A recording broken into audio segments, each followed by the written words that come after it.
Assalomu alaykum. Akalar, huzur bersa qilib qo'ydik-a. Charchamayapsizlar?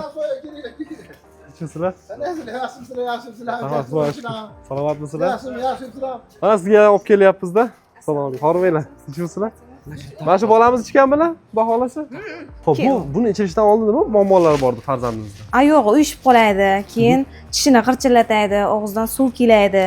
Ko'p muammolari bor-da, shu ichida qurti bor edi, qoni kam, gepatiti bor edi. Keyin Shahram akani videolarini ko'rdim, keyin ko'p yaxshi natijalar erishgan ekanlar, shundan zakaz qildim.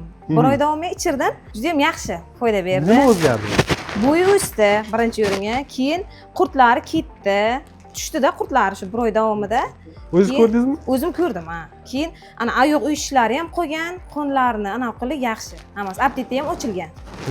Yaxshi.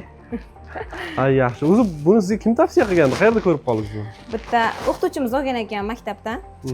Keyin tavsiya qiluvdi. O'g'li foyda bergan ekan u ham. Keyin oldim. O'sha kishini tavsiyalariga. Aziz. Xo'p, mana shunaqa farzandning muammosi borligini mahsulotimizdan tavsiya qilgan bo'larsiz, yaqinlaringizga. Tavsiya qilaman. Ularga ham hammalari ichsinlar, foyda olsinlar.